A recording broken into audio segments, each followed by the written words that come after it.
Assalamualaikum warahmatullahi ta'ala wabarakatuh. A'udzu billahi minasyaitonir rajim.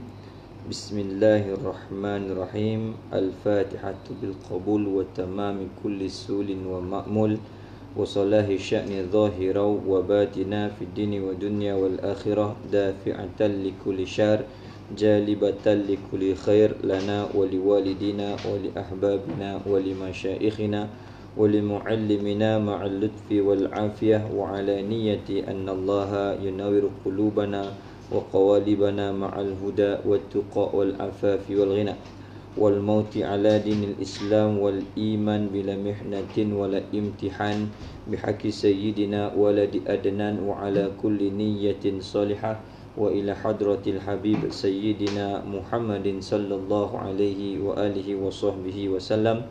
الفاتحة. A'udzu billahi minasyaitonir rajim. Bismillahirrahmanirrahim. Alhamdulillahi rabbil alamin arrahmanir rahim maliki yaumiddin iyyaka na'budu wa iyyaka nasta'in ihdinas siratal mustaqim siratal ladzina an'amta 'alaihim ghairil maghdubi 'alaihim waladdallin amin. Hamdan li rabbin khassana bi Muhammadin وأنقذنا من ظلمة الجهل والدياجر. الحمد لله الذي هدانا بعبده المختار من دعانا إليه بالإذن وقد نادانا لبيك يا من دلنا وهدانا. اللهم صل على سيدنا محمد الفاتح لما أغلق والخاتم لما سبق ناصر الحق بالحق والهادي إلى صراطك المستقيم وعلى آله حق قدره ومقداره العظيم. سبحانك لا علم لنا إلا ما علمتنا إنك أنت العليم الحكيم. رب اشرح لي صدري ويسر لي أمري واحلل عقدة من لساني يفقه قولي. اللهم أخرجنا من ظلمات الوهم وأكرمنا بنور الفهم وافتح علينا بمعرفة العلم وحسن أخلاقنا بالحلم وسهل لنا أبواب فضلك وانشر علينا من خزائن برحمتك يا أرحم الراحمين. سبحان ربك رب العزة عما يصفون والسلام على المرسلين والحمد لله رب العالمين.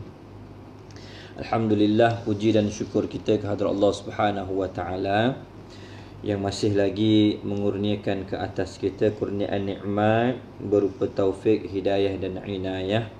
Dan Allah Subhanahu wa taala melimpahkan anugerah ke atas kita, ini anugerah kesihatan, waktu dan kesempatan untuk kita sekali lagi dapat bersama pada malam ini bagi menyambung pembacaan kitab yang pertama, iaitu kitab Adab Perempuan. Dan insya-Allah kita akan sambung pada sesi yang kedua nanti, iaitu pembacaan kitab yang membicarakan tentang haid, nifas dan istihadah, iaitu kitab Al-Ibanah wal Ifadah. Baik, kita akan sambung terlebih dahulu pembacaan kitab Adab Perempuan bagi menghabiskan bab pada membicarakan tentang adab makan. Semalam kita dah masuk pada tajuk makan yang membawa kepada kesihatan. Ini sampai kepada adab yang ke-10.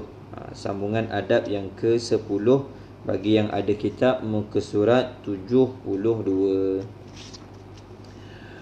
Qala mu'allifu rahimahullahu ta'ala wa nafa'ana bihi wa ulumihi fid daraini amin ya rabbal alamin. Yang ke-10, tiadalah sayujianya makan pada ketika susah, kerana yang demikian itu menyebabkan lambat hancur. Adapun makan dengan suka hati itu menyegerakan hancur dan membukakan nafsu. Sambungan yang seterusnya, adab makan. Dia kata tiadalah sayujianya, mana tak digalakkan makan, seseorang itu makan pada ketika susah, yakni ketika susah hatinya. Okey, mana tak digalakkan makan ketika dalam keadaan susah hati. Termasuk susah hati ni bersedih, bimbang, gusar dan sebagainya lah. Maknanya jangan makan ketika susah hati, terutama ketika sedih. Kerana yang demikian itu, yakni keadaan susah tu, yakni susah hati, menyebabkan lambat hancur makanan. Dan juga menutup akan selera.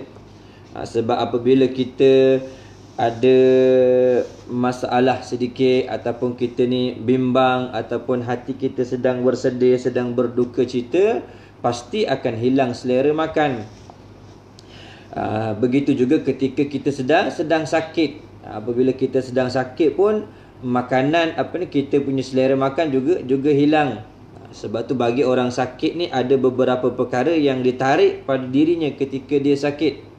Apabila seseorang itu sakit, maka Allah Subhanahu Wa Taala akan menarik, yang pertama, menarik seri mukanya. Daripada keadaan bergembira, bila datang sakit jadi masam, ataupun mukanya tu tak ceria, Allah Ta'ala tarik seri mukanya.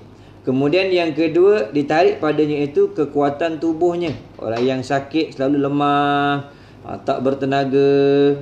Tu. Yang ketiga, orang yang sakit ini ditarik selera makannya. Dia tak berkeinginan untuk makan. Bila bawa hidangan ni, tak selera lah. Bawa yang ni pun tak sedap lah. Kenapa? Tekak tak berapa sedap nak makan, kerana demam dan sebagainya. Dan yang keempat, bagi orang yang sakit itu, apabila ditimpakan dengan musibah sakit, ditarik segala dosa-dosa kecilnya.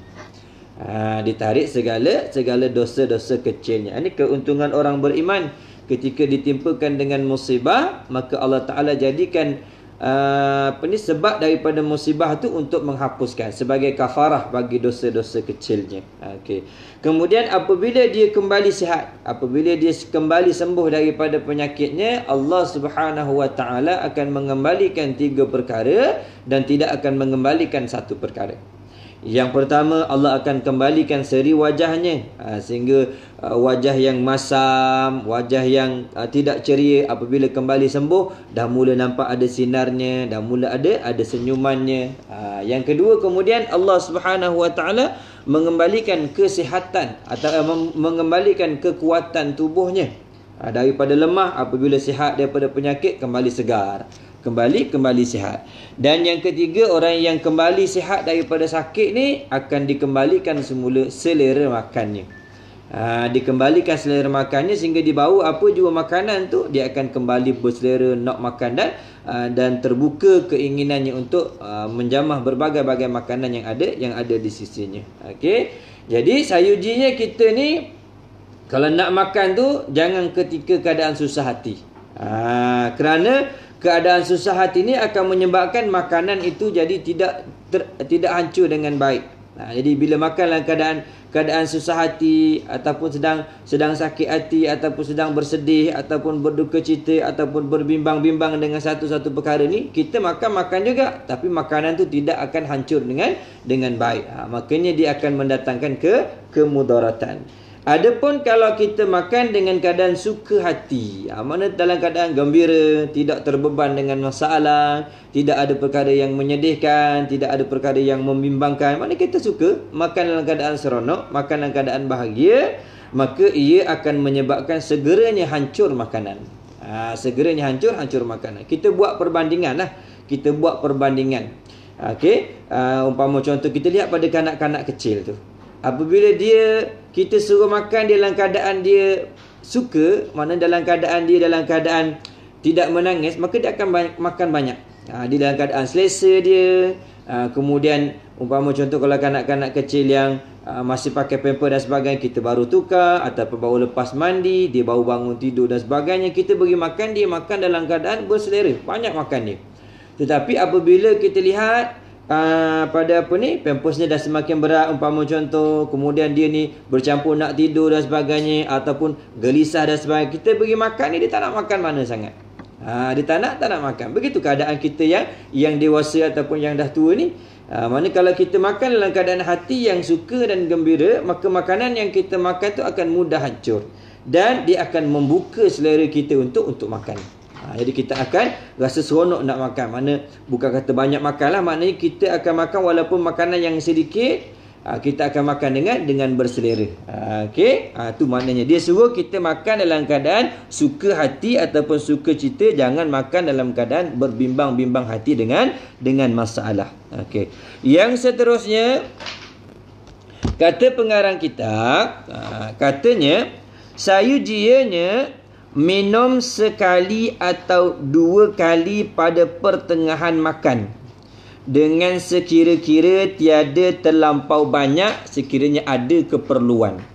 Kita pun bagi tahu dah sebelum ni kan, sebaik-baik keadaan orang yang minum ketika makan ni iaitu sebelum ataupun selepas daripada makan. Tetapi kalau tak dapat tidak, mungkin kerana lekat ke ataupun nak melancarkan makanan supaya boleh masuk ke dalam, supaya tak tercekik dan sebagainya, maka boleh minum sama ada sekali ataupun 2 kali pada pertengahan makan dengan sekira-kira tiada terlampau banyak. Yang ni jangan minum terlampau banyak, maka memada saja untuk melepaskan sekatan makanan yang duduk di dalam tekak kita. Dan juga tiada harus minum lepas daripada makan itu dengan serta-merta. Dia tak bagi juga. Mana lepas daripada makan, jangan bersegera minum air dengan kadar yang banyak. Tetapi kemudian daripada makan tu 2 jam.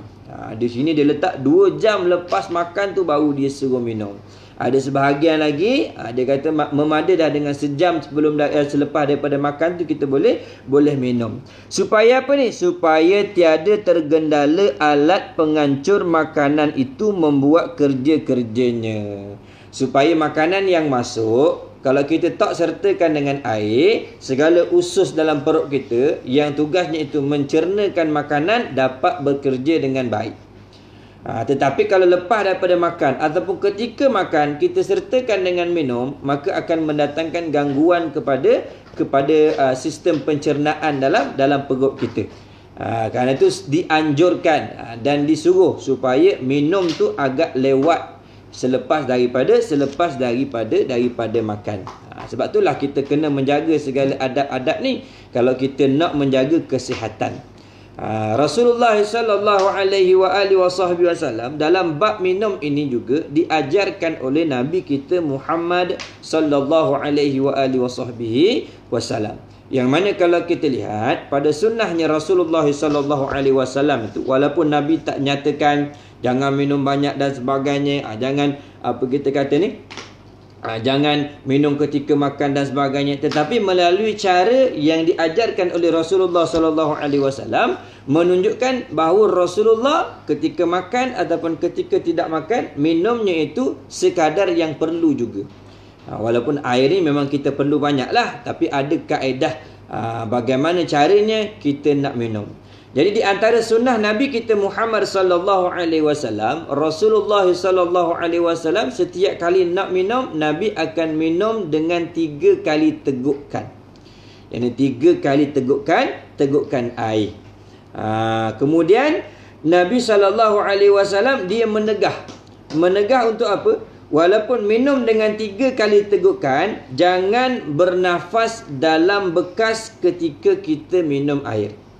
Contoh apabila kita ambil air, kita pegang cawan, kita pun minum.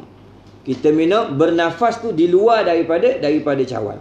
Berlapas tu di luar daripada bekas air. Daripada luar tu kita bernafas. Seperti mana ada satu riwayat sahabat menyatakan Rasulullah akan bernafas sebanyak 3 kali di luar tempat, di luar bekas air. Sebelum minum tu Nabi tarik nafas tu. Kemudian barulah diminum. Jadi waktu minum tu jangan bernafas dalam bekas. Jangan kita hembuskan, jangan kita lepaskan nafas kemudian kita sedut balik nafas kita dalam air tersebut. Kerana dia memberi kemudaratan pada kesihatan. Jadi maknanya kita sekali teguk, lepas tu kita letak bawah. Kalau nak bernafaslah. Kemudian teguk lagi sekali.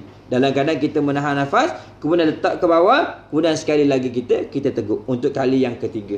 Ini di antara sunnah Nabi kita Muhammad sallallahu alaihi wasallam. Kemudian yang lain di antara sunnah Rasulullah dalam bab minum ni, jangan meniup pada minuman yang panas dalam bekasnya tu. Kalau air yang panas ataupun makanan sekalipun, bukan kata sekadar pada minuman saja, makanan yang panas pun kita tak dilarang oleh Rasulullah sallallahu alaihi wasallam supaya jangan kita tiup. Kerana kebiasaannya bila ada air panas kita ambil, kita nak sejukkan tu kita tiup. Jadi kita tak sedar sebenarnya kita meniup dalam air tu dalam keadaan kita menggunakan udara yang kotor. Yang udara yang telah bercampur dengan sesuatu yang daripada tubuh kita. Bukan udara yang kita sedut. Kita masukkan oksigen, maka keluar ni CO2, yang ni karbon dioksida. Mana udara yang setelah kita recycle dalam tubuh kita pun tiup. Kemudian dia berkitar atas air ataupun makanan, kita masukkan semula. Itu dia akan mendatangkan kemudaratan. Sebab tu jangan meniup di atas minuman. Kerana itulah ada tegahan jangan minum air terlalu panas. Mana minum air dalam keadaan suam-suam saja. Jangan terlalu panas hingga berhajat kepada tiup. Jangan tiup pada makanan dan jangan tiup pada minuman. Dan Rasulullah SAW juga melarang minum dalam keadaan kita menogak. Yang ni kita apa panggil? Bekam besar tu kita togok. Togok mana menogak ataupun menunggang. Menunggang air dengan botol ataupun dengan bekas dengan terlalu tinggi tu. Kalau dulu di zaman Nabi kita Muhammad sallallahu alaihi wasallam, dia ada bekas yang diperbuat daripada kulit. Mana banyak air sekali minum, go. Ni tak boleh. Ini juga termasuk dalam perkara yang ditegar oleh Nabi kita Muhammad sallallahu alaihi wasallam. Kalau kita lihat orang minum dalam botol kan, botol mineral dia ambil go. Sambil dia minum dia bernafas. Ini termasuk dalam perkara yang boleh menyebabkan udara termasuk sekali dalam perut berserta dengan air, nanti dia akan menyebabkan angin dalam perut. Kerana itu dilarang minum sambil togok kita panggil. Ataupun togak. Okey. Kemudian di antara sunnah yang lain minum dalam keadaan duduk. Jangan minum dalam keadaan berdiri. Disuruh minum dalam keadaan duduk. Mana kalau kita mampu untuk duduk, disuruh untuk duduk. Melainkan dah darurat sangat, tak boleh nak duduk dan sebagainya, maka ketika itu dimaafkan. Tapi selagi mana ada ruang untuk duduk, maka disuruh kita supaya duduk. Dan di antara sunnah yang lain, larangan Rasulullah SAW, jangan minum daripada bekas yang besar. Seumpama apa ni? Seumpama minum daripada bekas takungan air, seumpama cerit ataupun teko. Kita gunakan hujungnya tu, kita tok. Tu patutnya teko tu tempat tuang air. Bukan tempat minum air. Jadi kita minum daripada ujung teko ataupun ujung cerit tu, itu termasuk dalam akhlak yang buruk. Rasulullah kata jangan. Sebab tu nak minum dia ada bekasnya sendiri. Kita lihat Nabi kita Muhammad sallallahu alaihi wasallam pun ada satu bekas yang memang Rasulullah sallallahu alaihi wasallam guna. Mana bekas tu sentiasa Nabi akan bawa. Nabi istiqamah menggunakan bekas yang sama, kerana setiap bekas minuman dan makanan yang kita gunakan sentiasa, dia lebih membawa keberkatan kerana sentiasa digunakan. Ada ketika Nabi SAW dia berkongsilah dengan isterinya Sayyidatina Aisyah radhiyallahu anha. Dan Nabi SAW di antara kelakuannya, apabila minum dengan isterinya, Nabi akan memilih tempat di mana letaknya bibir isteri dia. Kalau Aisyah minum di satu sudut, Nabi akan pusing, Nabi akan minum di bahagian sudut tersebut. Ini di antara bentuk kita kata sifat ataupun akhlak mesranya Rasulullah bersama dengan isterinya. Itu di antara sunnah kita minum. Okey, baik. Jadi dalam adab yang kita bicarakan tadi, maknanya kalau nak minum boleh, kalau tak dapat tidak. Tapi jangan terlalu banyak, di antara sekali ataupun dua kali ketika pertengahan. Yang sebaik-baiknya kita minum selepas daripada makan, ataupun minum sebelum daripada makan. Okey, baik. Dan yang seterusnya, adab yang ke-12. Lepas daripada makan, ini sesudah kita makan. Lepas daripada makan, tiada baik, ini tiada elok tidur. Lepas daripada makan, tiada baik, ini tiada elok terus tidur. Mana tak bagus. Melainkan kemudian daripada 2 jam. Sekurang-kurangnya kalau kita nak tidur, pastikan kita kena makan sekurang-kurangnya 2 jam sebelum daripada tidur. Terutama pada waktu malam. Terutama pada waktu malam, seperti mana yang telah kita nyatakan pada kuliah malam semalam. Kalau kita nak makan pada waktu malam, pastikan kalau nak makan lewat, kita kena tentukan 2 jam sebelum daripada waktu tidur tu kita kena makan. supaya sistem pencernaan dalam perut kita ni dia sempat bertugas, sempat bekerja untuk proses. Kerana apabila kita tidur, mana kebanyakan daripada anggota kita pun turut berehat, termasuk sistem pencernaan ni. Sebab tu dia kata jangan makan lepas daripada tidur, sekurang-kurangnya mestilah selepas daripada 2 jam. Dan lagi tiada harus bekerja lepas makan. Maknanya lepas makan terus buat kerja. Yang ni pun tak bagus. Kenapa? Sama macam tadi lah, makanan tu tak sempat untuk hancur dan sebagainya, kita terus buat kerja. Dengan tiada mengambil sedikit rehat. Jadi kalau nak buat kerja, pastikan ada waktu rehat. Setengah jam, sekurang-kurangnya lah. Ada waktu kita duduk sebentar, kita bagi peluang makanan tu turun betul-betul masuk ke kawasan yang sepatutnya untuk dihadamkan dan dicernakan. Bila rasa dah selesa dan sebagainya, barulah kita mulakan pekerjaan. Okey. Dan termasuk di antara perkara-perkara tambahan yang tak boleh kita lakukan lepas daripada tidur. Antaranya lepas daripada makan. Antaranya tidak boleh merokok. Ini jadi kebiasaan, menjadi tabiat sebahagian daripada lelaki. Lepas daripada makan, itulah yang paling pertama mereka segerakan, iaitu terus isap rokok. Kalau daripada segi kesihatan, dia memang tak molek. Orang lepas daripada makan isap rokok ni akan mendatangkan masalah kesihatan. Dan di antara perkara yang lain yang dilarang lepas daripada makan, jangan terus pergi mandi. Jangan terus mandi. Kenapa? Tubuh kita memerlukan suhu yang sesuai untuk mencernakan makanan. Jadi kalau selepas daripada makan kita bersegera mandi, jadi oleh kerana dengan sebab suhu air yang sejuk tu, dia akan seolah-olah merencatkan suhu badan kita untuk menghancurkan makanan. Dan yang di antara yang lain, selepas daripada makan jangan bersegera untuk melakukan aktiviti seumpama senaman ke, berlari ke, bermain ke. Jangan. Mana kena ada ruang dan waktu untuk berehat. Sekurang-kurangnya lepas daripada makan tu kena ada aktiviti berjalan seketika. Yang ini berjalan yang tidak memberatkan lah. Mana berjalan perlahan-lahan daripada ruang dapur pergi ke bilik, kemudian pergi ruang tamu untuk melancarkan makanan tu supaya masuk terus ke ruang pencernaan. Ini di antara beberapa perkara yang ditegah selepas daripada makan. Okey, jadi lepas daripada makan ni banyak aktiviti ataupun sunnah yang telah diajarkan oleh Nabi kita Muhammad sallallahu alaihi wasallam, seperti mana yang telah kita bincangkan pada kuliah yang terdahulu, iaitu mendahulukan dengan mengucapkan kalimah alhamdulillah, memuji kepada Allah yang telah memberikan nikmat kepada kita, rezeki dan sebagainya. Kemudian didahulukan dengan makan. Kemudian didahulukan dengan membasuh tangan. Kemudian seterusnya, bolehlah lepas tu kita beristirahat sebentar sebelum kita nak meneruskan aktiviti yang lain. Okey, baik. Dan seterusnya, bab yang seterusnya dalam kitab ni masuk pada membicarakan makan di dalam bulan puasa. Dia masukkan satu sudut ataupun satu bab yang kecil pada membicarakan adab makan di dalam bulan puasa. Yang ni adab makan ketika berbuka puasa. Adab makan ketika berbuka puasa. Ni kita lagi akan datang ni, lagi beberapa hari lagi akan masuklah kita ke dalam bulan Ramadan. Dan berkenaan tentang kelebihan dan sebagainya kita telah bicarakan pada kuliah kita pada petang hari. Okey. Jadi malam ni kita hanya nak ambil sedikit daripada apa yang dinyatakan dalam kitab ni. Makan di dalam bulan puasa, yakni makan ketika waktu berbuka puasa. Bukan makan dalam bulan puasa ni makan tengah hari tu. Bukan yang tu.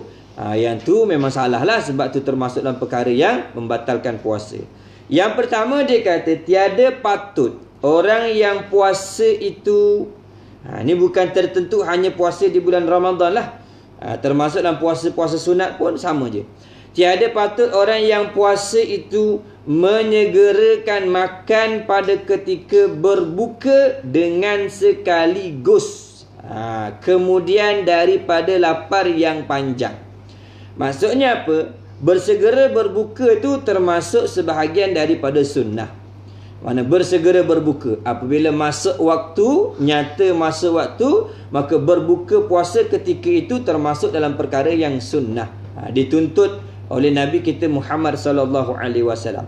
Tetapi ketika itu tak sayujianya, mana tak boleh walaupun kita kata segera berbuka, tetapi kita berbuka dengan makanan yang terlalu banyak. Dengan makanan yang terlalu banyak. Dia kata berbuka dengan sekaligus, maksudnya semua makanan kita kumpul dah ni. Sebelum daripada berbuka tu kita belilah dengan nasi ayamnya, waktu martabaknya, roti canainya lagi, kemudian ayam goleknya dan sebagainya. Mana kita standby dah. Tu tak termasuk lagi dengan minumannya lagi, dengan ABC-nya lagi. Mana pada waktu berbuka ni jangan kita makan semua sekali. Kita seolah-olah macam orang yang memang dah tak makan dalam waktu yang lama dah. Seminggu, 2 minggu sekali nampak makanan ni, pelahap. Dia kata jangan. Jangan kita makan sekaligus. Kerana apa? Kerana kita dah menjalani satu waktu berlapar yang panjang. Kalau kita mula start berpuasa jam 6, waktu subuh masuk pukul 6, nak pergi ke waktu berbuka 7 jam, mana lebih kurang 12 hingga 13 jam kita berpuasa. Tu mana satu waktu yang panjang. Satu waktu yang panjang. Kalau kita makan sekaligus, dia kata apa? Kerana kebanyakan makan yang mengejutkan itu melemahkan badan dan merosakkan perut. Kalau kita makan sekali, jadi makan banyak sekali waktu berbuka tu, antara kesannya dia akan menyebabkan tubuh kita menjadi lemah dan merosakkan perut, yakni merosakkan organ perut kita. Antaranya apa? Usus lah. Usus yang ada dalam perut kita yang berfungsi sebagai alat untuk mencernakan makanan ni ataupun yang menghancurkan makanan, seolah-olah dia terkejut. Sehari dia tak bekerja tu, sehari dia kurang melakukan apa-apa aktiviti, sekali kita makan kita masukkan semua. Semua jenis makanan kita masuk. Jadi dia akan memberi kesan kepada perut kita. Okey, ini perlu ingatlah. Sebab kebanyakannya macam itulah. Apabila dah makan sekali banyak macam tu, nak menunaikan ibadah pun jadi berat je. Tubuh jadi lemah, jadi nyanda, orang kata dah macam ular sawa lepas kenyang tu tak boleh gerak lah. Dia duduk diam je. Jadi makan masa pula nak melaksanakan ibadah. Sebab tu sayujianya waktu berbuka ni sekadar untuk kita melepaskan kewajipan berbuka puasa. Melepaskan kewajipan berbuka puasa. Sebab itulah di antara jenis-jenis makanan yang lebih utama kita makan dalam waktu berbuka puasa. Maksudnya apa? Nak menyempurnakan sunnah berbuka tu, sunnah berbuka awal. Kita jangan ambil kaedah, maksudnya dah masuk waktu berbuka, kita pergi mayang dulu, selesai mayang baru makan, baru berbuka tu. Yang tu tak dituntut. Adapun sebelum kita nak sembahyang, sekurang-kurangnya kita kena membatalkan sembahyang, membatalkan puasa kita dengan berbuka dengan sedikit daripada makanan. Jadi makanan yang lebih utama dalam waktu berbuka, insya-Allah kita boleh amalkan nanti dalam bulan Ramadan. Berbuka dengan 3 biji tamar, berbuka dengan 3 biji korma, tu kalau kita mampu. Kalau tak mampu, dengan 1 biji korma. Dengan satu biji korma. Kemudian digandingkan dengan air zam-zam kalau ada. Ini sebaik-baik sunnah waktu berbuka. Makan 3 biji korma, kalau ada korma yang banyak. Kalau tak ada, usahakan untuk dapat sebiji. Kemudian airnya air zam-zam. Kalau tak ada air zam-zam, maka berbuka dengan air biasa. Baik. Kemudian kalau tak memiliki korma, waktu tu tak ada korma, jadi kita berbuka dengan apa? Berbuka dengan air zam-zam dulu. Berbuka dengan air zam-zam. Kalau tidak ada air zam-zam, maka berbuka dengan air biasa, yang air putih. Jangan buka dengan air yang manis, air cendol ke, air soya ke, air nyo ke, mana tak. Sunnahnya apa? Berbuka dengan air biasa, yang air putih kalau tidak ada air zam-zam. Kemudian air putih ni ataupun air biasa, kalau kita tak dapat kurma, boleh digabungkan dengan makanan, iaitu dengan hulwun. Hulwun ni makanan manis yang tidak dimasak. Hulwun makanan manis yang tidak dimasak. Seumpama apa? Seumpama madu. Seumpama madu tu mana manis yang tak dimasak. Kemudian kalau tak ada madu, barulah ketika tu kita makan dengan halwa. Halwa ni makanan manis yang dimasak, umpama kuih ataupun apa-apa jua makanan yang manis, yang boleh kita gandingkan dengan air. Setelah tu kemudian kita pergi menunaikan solat dulu. Sunaikan solat maghrib dan sebagainya, selesai kita berzikir dan sebagainya, lepas tu barulah pergi makan.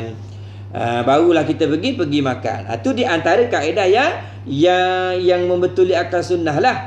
Yang supaya kalau kita buat tu tak menyebabkan tubuh kita ni jadi tak sihat. Kalau kita amalkan keadaan ni. Kerana apabila kita dah beri air masuk dalam tubuh kita, maka dia seolah-olah macam ada tindak balas. Makanan dah mula masuk dalam perut dia. Jadi dalam waktu yang kita selesaikan sembahyang dan sebagainya, jadi usus tu ataupun organ-organ dalam tubuh kita ni dah bersedia untuk menerima makanan. Okey, tu baik. Mana kalau kita nak berbuka, segera berbuka tapi dengan makanan-makanan yang ringan. Jangan kita memberatkan tubuh kita dengan makanan yang berat. Kemudian yang kedua, janganlah memulakan berbuka puasa itu dengan minum air sejuk, atau membanyakkan daripadanya, yakni membanyakkan minum air sejuk. Ni meskipun bagaimana dahaganya, walaupun dahaga sangat, walaupun panas sangat, walaupun letih memang nakkan air sejuk, dia kata jangan mulakan berbuka dengan minum air sejuk.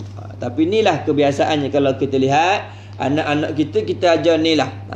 Ni kalau ada bazar, pergi bazar tu mana air sejuk lah yang dia cari. Sebab apa? Nak hilangkan dahaga dia. Maka jangan. Berilah kalau ada air zam-zam, bagi air zam-zam dulu. Kalau ada air zam-zam, maka bagilah air mineral ke ataupun air putih. Bagi minum tu dulu.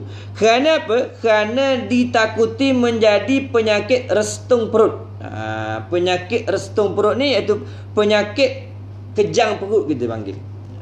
Berlakunya sesuatu dalam perut, kerana sebab minuman sejuk masuk dalam perut. Demikian juga diminum sirap dan memakan manisan-manisan atau makanan yang memudaratkan kesihatan dan menyebabkan cedera perut. Yakni kita makan makanan yang lambat hancur waktu berbuka puasa. Jadi kena makan makanan yang mudah hancur waktu berbuka puasa. Jangan kita makan makanan yang terlalu manis ataupun makan makanan yang boleh menyebabkan kemudaratan kepada kesihatan tubuh kita. Sebab puasa ni dia merupakan satu proses untuk menyihatkan tubuh.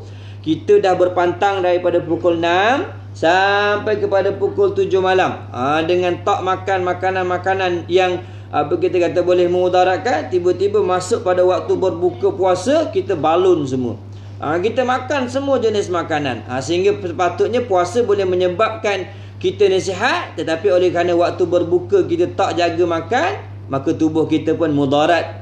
Boleh menyebabkan mudarat dan boleh menyebabkan dijangkiti dengan berbagai-bagai penyakit. Okay. Setengah daripada hikmah yang baik itu ialah memakan kadar sedikit sahaja daripada makanan yang ringan, yakni makanan yang segera hancurnya. Bila? Pada waktu masuk matahari, yakni pada waktu berbuka puasa. Jadi di antara kebijaksanaan seseorang itu, apabila masuknya waktu berbuka, dia makan kadar yang sedikit saja. Seperti mana yang kita bagi tahu tadilah. Sama ada kita makan beberapa daripada biji korma disertakan dengan air, ataupun kita makan sedikit daripada manisan disertakan dengan air. Dan hentikan dia hingga pukul 7 atau 8, yakni pukul 8 barulah makan semua. Setelah kita selesai sembahyang, selesai berzikir dan sebagainya, dah selesai tu barulah kita pergi makan. Pergi makan pukul 8 ke, biasanya kalau buka pukul 7, lepas bayar apa semua, kemudian kita makan pukul 8, barulah kita nak makan semua pun makan. Tapi kalau kita kata tak nak makan semua lagi, sebab apa? Lepas ni nak pergi solat tarawih dan sebagainya, maka separuh je lah, ataupun sebahagian saja. Bukan maksudnya makan semua sampai menyebabkan kita ni jadi makin penat tubuh. Nak sembahyang isyak pun jadi malas, nanti tarawih pun jadi malas. Walaupun disuruh makan, tapi kena jaga segala adab-adab yang telah kita bincangkan pada awal tu. Jangan disebabkan kerana kita berpuasa, kita betul-betul berkeinginan untuk makan, sampai waktu berbuka segala adab yang kita pelajari ni kita tinggalkan. Di antara kemudaratan dengan sebab meninggalkan adab Antaranya apa? Dia akan memberi kesan yang buruk pada kesihatan tubuh kita. Okey. Dan yang terakhir, memakan roti keras seperti biskut.